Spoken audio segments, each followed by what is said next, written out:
दो चर वाले एक घातीय समीकरण का कैसा होता है रूप। तो जब भी हम देखेंगे दो चर वाले, जैसे a1 एक हुआ x प्लस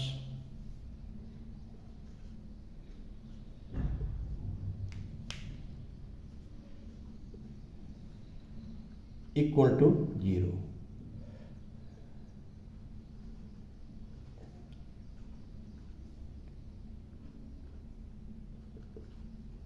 इसका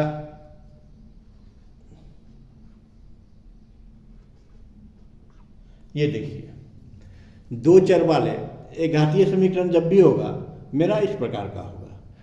तो इसमें से आपको चेक करना है किसका सॉल्यूशन होगा, किसका सॉल्यूशन नहीं होगा। जब ये इस प्रकार का इक्वेशन दिया रहेगा, जैसे इसको हम इक्वेशन 1 मानते हैं, तो इसका सॉल्यूशन होगा या नहीं होगा, तो इसको हम कैसे चेक करेंगे। तो सर्वप्रथम आप यदि मेरे चैनल पर नए हैं तो मेरे चैनल को लाइक एवं सब्सक्राइब अवश्य कर दीजिएगा। अब हम लोग चलते हैं कि इसको a1 bye a2 equal to b1 bye b2। ये फर्स्ट में ही यहाँ पर फर्स्ट टर्म में है, अगर इक्वल नहीं हो जाता है तब क्या होगा, तब इसका सॉल्यूशन जो होगा वो होगा अवरोधी। क्या होगा? अवरोधी। ये अवरोधी कहलाएगा। इसका एक और केवल एक हल होगा, इसका एक और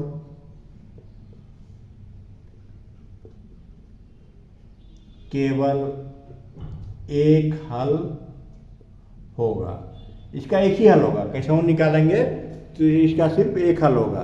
ग्राफ ये विधि में अगर निकालेंगे, ग्राफ पर पेपर पर निकालेंगे, तो इसका कहीं ना कहीं एक बिंदु पे इसको कट करेगा, ठीक है, ग्राफ पेपर पे। तो इसका एक हल होगा कि इसको हम अद्वितीय हल अवरोधी कहेंगे। यदि तीनों बराबर हो जाता है, फर्स्ट सेकंड और थर्ड, जैसे कि a1 बाय a2 बराबर b1 बाय b2 बराबर c1 बाय c2, तो इस प्रकार का जो समीकरण होगा वो मेरा आश्रित होगा। क्या होगा? आश्रित।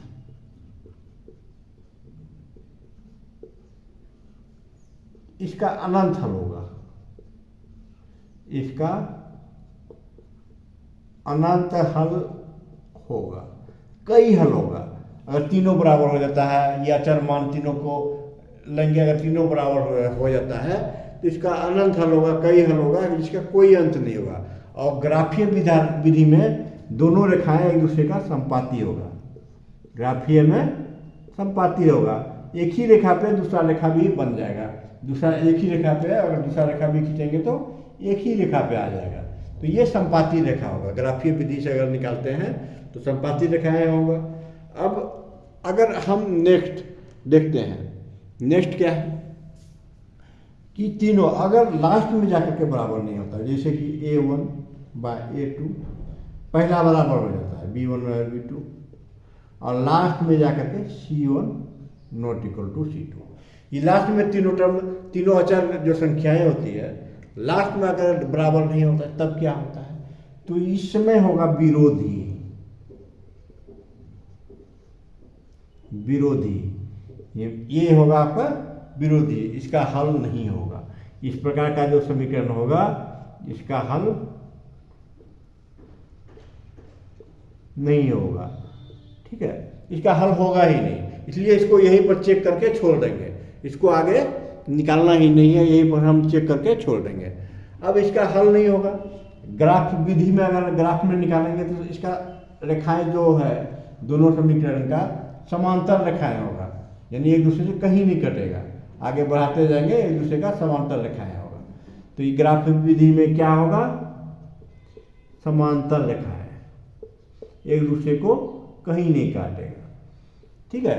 तो ये ऐसे विरोधी होगा, और ग्राफीय विधि में इसको क्या कहेंगे? समांतर रेखाएं होगा। एक दूसरे को कहीं कट नहीं करेगा। तो आप मेरे चैनल पर यदि नए हैं तो मेरे चैनल को लाइक एवं सब्सक्राइब कर दीजिए। Next topic in next class. आज के लिए इतना ही, धन्यवाद।